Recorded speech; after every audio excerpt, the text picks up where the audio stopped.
কুমড়ো ভাজা খেতে ইচ্ছে করলে একবার এইভাবে মশলা মিশিয়ে কুমড়ো ভাজা বানিয়ে খেয়ে দেখবেন।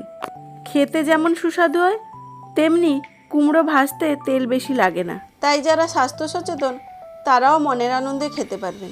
যারা কুমড়ো খেতে একদম পছন্দ করে না তারাও চেটেপুটে খাবে। প্রথমে কুমড়োর খোসা ছাড়িয়ে বড় বড় স্লাইস করে কেটে নিতে হবে, আর স্লাইসগুলো যেন একটু মোটা হয়। এরপর স্বাদ মতো নুন, জিরে গুঁড়ো, ধনে গুঁড়ো, হলুদ গুঁড়ো ও যে যেমন ঝাল খেতে পছন্দ করেন ওই পরিমাণে লঙ্কা গুঁড়ো দিয়ে দিতে হবে। সমস্ত গুঁড়ো মশলা কুমড়োর সাথে ভালো করে মিশিয়ে নিয়ে কড়ায় সর্ষের তেল গরম করে এক এক করে কুমড়োর স্লাইসগুলো দিয়ে দিতে হবে। মিডিয়াম ফ্লেমে এপিড ওপিড উল্টে পাল্টে ভালো করে ভেজে নিতে হবে। তাড়াতাড়ি যাতে ভাজা হয়ে নরম হয়ে যায় তাই আমি মাঝে একটু ঢাকা দিয়ে নিয়েছিলাম। এই 2 থেকে 3 মিনিট মতো। এইভাবে কুমড়ো ভাজতে কিন্তু একদম বেশি সময় লাগে না। আপনারা একবার ট্রাই করে দেখতে পারেন।